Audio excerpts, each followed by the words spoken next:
Here is the valve body installed back into the gearbox, as well as got the new oil filter on it.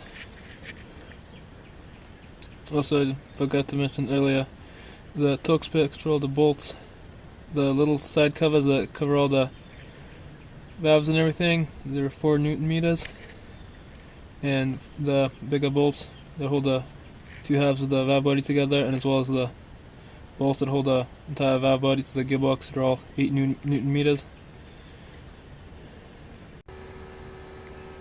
Here's the oil panel cleaned up, new gasket, magnet oil cleaned, just sits in there like so. So new bolts, definitely recommend these. They're aluminum, so they stretch. Not really quite sure on the torque spec for these because it says quite a few different ones for it, but I'm just going to torque it to 8 Newton meters, which is the lowest torque spec for this that I could find. The other one was like 106 inch-pounds, which was quite more, but don't want to break the bolts off, they're aluminum. Also the oil pan bolts, the ones I had on my car, I thought they had the torque to yield bolts, which are single use only, but I do not. I have the steel ones which I reused. The way you can tell is the original ones, if they're not torque to yield, they use a Torx drive, not a torque socket, and they are steel. These, the torque to yield bolts, use a torque socket, and they are aluminum, and these need to be replaced every single time. So, and they are a bit longer than the steel bolts, about that much longer. So some of these gearboxes use these bolts in the oil pan, some use the regular steel ones. It just depends on the application menu this gearbox was put into many different cars. Now every time the gearbox is serviced, the fluid change or anything's been done to it, the adaptations for it need to be reset.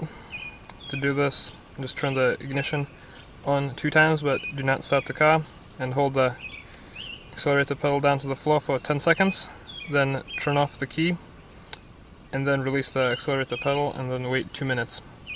After this, go drive the car and the adaptations will be reset. So here's the car all put back together. I put about close to 200 miles on it since I did the gearbox. Overall, it shifts much better, greatly improved. The torque converter shutter has not gone away completely, but it's much better. So especially, I used to do it in the worst and second and third gear, but it's greatly improved. It hardly ever does it, only under certain conditions. As well as the shifts are much smoother and they're much firmer, shifts much faster.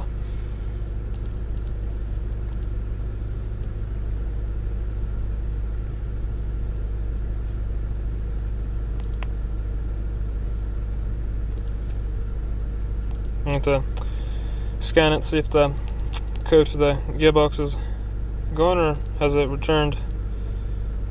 I did clear it.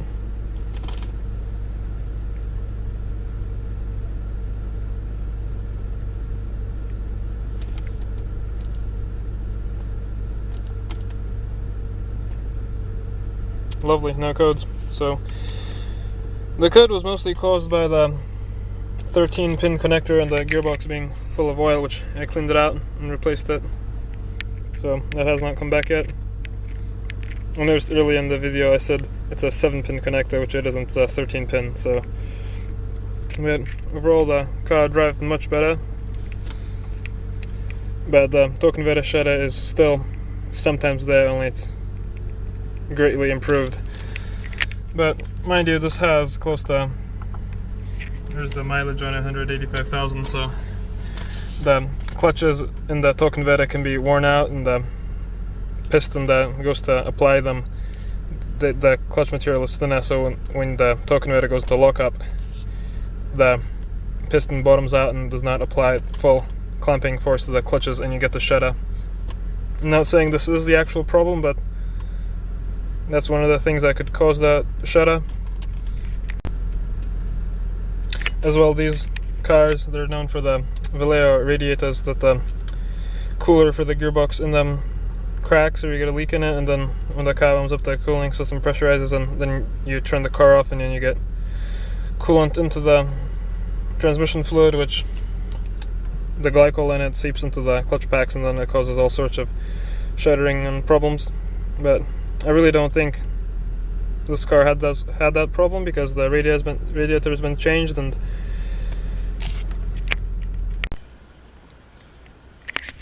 now these cars from factory don't have a dipstick for the gearbox. You just have a tamper-proof plug on it, like so.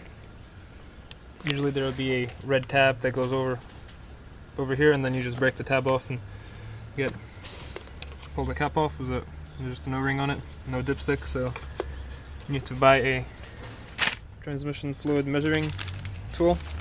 I got this off Amazon. It's a universal one for a 722.6 gearbox.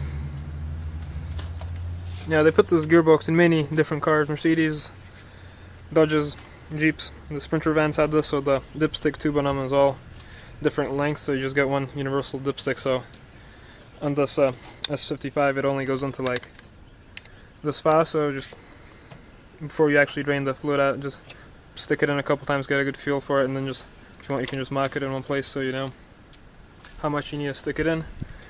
As well as the fluid level is very important on these cars.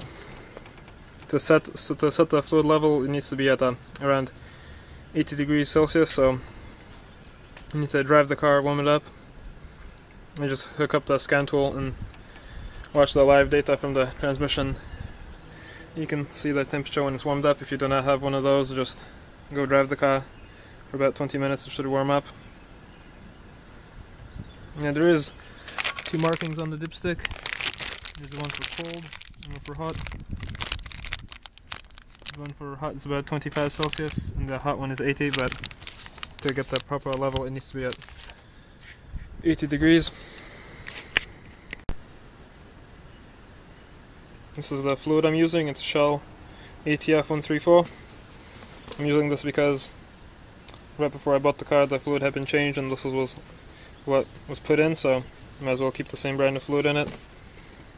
Now it is certified by Mercedes to be used in this gearbox. The camera will zoom in, it says right there, MB approval.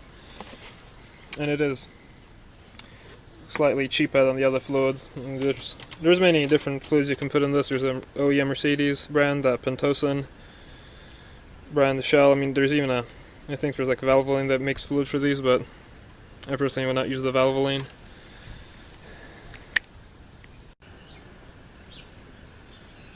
When I drained the gearbox, only about 3.5 liters came out, maybe 4 quarts, but because you get lots of the fluid still trapped in the valve body and the coolers and everything, but after I removed the valve body a lot more leaked out, so I ended up having to add 7 quarts to it to get it full.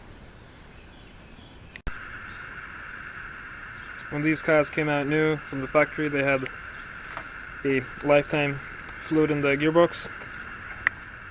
I mainly did this because when you buy the car, if you don't know much about cars and you read up on the service for it and it says lifetime fluid for the gearbox, you don't have to service it. It's less money for you, so you'll be inclined to buy a car that needs less service. So, but that's not really a good thing because the fluid gets dirty. I mean, the clutches and stuff in the gearbox can go a really long time on the same fluid, but the valve body and all the small pistons and valves in it, they get scratched up, and then you get internal leaking, and then you get hard shifting problems and slipping because your gearbox is losing pressure, and then you just burn the clutches up. So Mercedes noticed this after some time because these gearboxes started to fail, so then they said the fluid needs to be changed around, I think it was around 39 to 40,000 miles. That's probably where I'll be changing it at, maybe change it a bit sooner, depends how dirty it is. I really don't recommend never changing the fluid on these. It'll greatly reduce the lifetime of the gearbox with the dirty fluid. So change it often, around 30-40,000 miles. So overall, I think this is all I have to say on this. So I guess I'll end this video then. Hope you enjoyed it, and thank you for watching.